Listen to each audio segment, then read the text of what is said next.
ये बात तब की है जब बाबा की ख्याति चारों ओर फैलने लगी थी। बाबा की महिमा जानने के बाद हजारों लोग उन्हें प्रतिदिन मिलने आते। इन हजारों लोगों में एक ब्राह्मण ऐसा था जो बिना बाबा का दर्शन किए भोजन नहीं करता, चाहे कितनी भी देर हो जाए, और अक्सर उसका नंबर आता तब तक रात हो जाती, इसलिए वो सिर्फ रात का ही खाना खा पाता। बाबा को उस पर दया आई, सो एक दिन बाबा ने उसे कहा, तुम यहाँ मत आया करो, बल्कि मैं ही तुम जहाँ रहते हो वही आ जाऊंगा।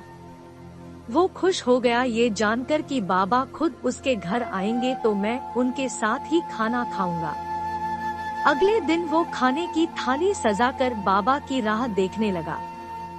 बाबा तो नहीं आए, लेकिन एक कुत्ता सारा समय उसे परेशान करता रहा और बार बार उस थाली को खाने की कोशिश करता रहा। कई बार भगाने पर भी जब कुत्ता नहीं जा रहा था, तब गुस्से में ब्राह्मण ने उसे 2-3 डंडे मार दिए। दिन खत्म होने पर ब्राह्मण अपनी शिकायत लेकर बाबा के पास गया और उनसे कहने लगा, बाबा आप मुझे वचन देकर भी नहीं आए, मैंने ऐसी उम्मीद नहीं की थी। साईं बाबा बोले, मैं तो आया था लेकिन तुम ही मुझे पहचान नहीं पाए और ऊपर से मुझे डंडे से भी मारा। इतना कहकर बाबा ने अपनी पीठ उसे दिखाई, जिस पर डंडे के निशान साफ देखे जा सकते थे। ब्राह्मण आश्चर्य और पश्चाताप से रोने लगा और साईं बाबा से माफी मांगने लगा। बाबा मुझ अज्ञानी को माफ कर दो, मैं आपको पहचान नहीं सका। ब्राह्मण साईं की मिन्नतें करते हुए बोला, बाबा मुझे बस एक और मौका दो, इस बार मैं आपको निराश नहीं करूँगा। बाबा भी उसकी बात मानते हुए बोले, ठीक है मैं आऊँगा। ब्राह्मण खुश होकर अपने घर लौट आया। अगले दिन फिर से थाली सजाकर वो बाबा का इंतजार करने लगा। इस बार वो किसी कुत्ते के अपने द्वार पर आने की बाट जो रहा था, लेकिन उस दिन पता नहीं क्यों उसे एक भी कुत्ता नहीं दिखा।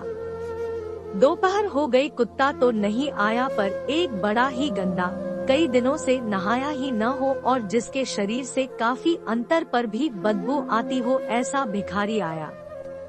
भिखारी उससे थाली में पड़ा खाना मांगने लगा, पर ब्राह्मण ने उसे देने से मना कर दिया और उसे वहां से जाने के लिए कहा। भिखारी थोड़ी देर वहां खड़े रहने के बाद चला गया। एक और दिन खत्म हुआ और ब्राह्मण फिर से साईं बाबा के दरबार में पहुंचा और बोला, सच बताना इस बार आप नहीं आए ना? आपको कोई दूसरा जरूरी काम होगा।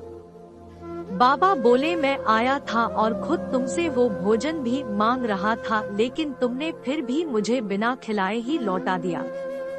ब्राह्मण ने दिमाग पर थोड़ा जोर दिया तो उसे समझ आया कि वो भिखारी ही बाबा थे। अपनी मूर्खता का पता चलने पर वो बाबा के आगे फुट-फुट कर रोने लगा और एक बार बाबा से अपने घर आने के लिए कहने लगा। बाबा ने इस बार मना कर दिया और बोले, इसका कोई फायदा नहीं है, मैं आऊंगा और तुम पहले से ठान कर बैठोगे और मुझे कुत्ते या भिखारी में ढूंढोगे। बस तुम इतना जान लो, मैं हर किसी में हूँ, हर जगह हूँ, इसलिए जो भी जरूरतमंद नजर आए उसकी सच्चे मन से मदद कर दो। बस इतना काफी है मुझे खुश करने के लिए।